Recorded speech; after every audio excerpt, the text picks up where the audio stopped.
आर्थिक संकट में घिरे होने के बावजूद पाकिस्तान अपनी हरकतों से बाज नहीं आ रहा। भारत ने सिंधु जल संधि में संशोधन के लिए पाकिस्तान को नोटिस जारी किया है। ये संधि सितंबर 1960 में हुई थी। सरकारी सूत्रों के अनुसार पाकिस्तान की ओर से की गई कार्रवाइयों ने सिंधु जल संधि के प्रावधानों पर प्रतिकूल प्रभाव डाला है। सरकार का कहना है कि भारत पाकिस्तान के साथ जल संधि को लागू करने का समर्थक और जिम्मेदार भागीदार रहा है, लेकिन पाकिस्तान की कार्रवाइयों ने भारत को जरूरी नोटिस जारी करने के लिए मजबूर कर दिया। भारत सरकार की ओर से जारी नोटिस का मुख्य मकसद पाकिस्तान को समझौते के उल्लंघन को सुधारने के लिए 90 दिनों की मोहलत देना है। ये पहली बार है जब भारत ने सिंधु जल समझौते में संशोधन की मांग की है। भारत ने संबंधित आयुक्तों के माध्यम से 25 जनवरी को पाकिस्तान को नोटिस जारी किया है। पाकिस्तान को ये नोटिस 1960 की सिंधु जल संधि के अनुच्छेद 11 के अनुसार जारी किया। दोनों देशों के बीच 9 साल की बातचीत के बाद 19 सितंबर 1960 को सिंधु जल संधि पर हस्ताक्षर हुए थे। इस संधि में विश्व बैंक भी एक हस्ताक्षर करता है। भारत की ओर से जारी किए गए नोटिस में भारत ने कहा कि भारत हमेशा सिंधु जल समझौते की जिम्मेदारी के साथ लागू किया है, लेकिन पाकिस्तान की कार्रवाइयों ने IWT के प्रावधानों और उनके क्रियाकलापों पर प्रतिकूल प्रभाव डाला है, जिसके कारण भारत को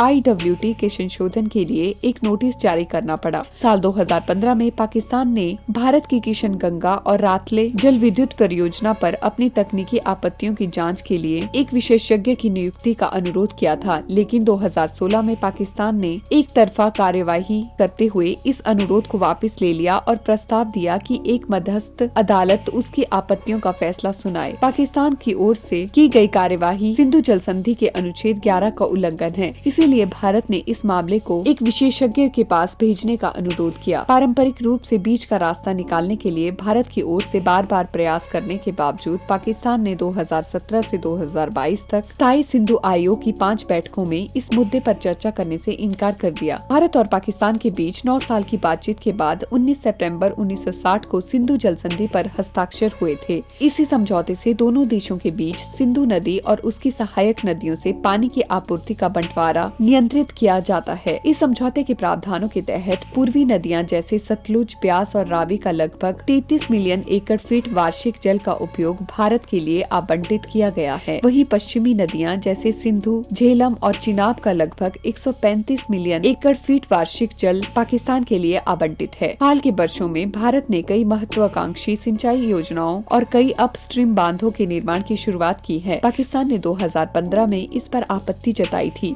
जबकि भारत का कहना है कि पानी का उपयोग पूरी तरह से संधि के अनुरूप है। सिंधु जल समझौते के अनुसार भारत को कुछ शर्तों के साथ पश्चिमी नदियों पर रन ऑफ द रिवर परियोजनाओं के माध्यम से पन बिजली उत्पन्न करने का अधिकार दिया गया है। सिंधु जल समझौते के तहत पाकिस्तान को लगभग 80% पानी मिलता है। लगभग 16 करोड़ एकड़ फीट पानी में से लगभग 3.3 करोड़ एकड़ फीट पानी ही भारत को मिलता है। उसमें भी भारत सिर्फ 90% से थोड़ा अधिक पानी ही उपयोग करता है।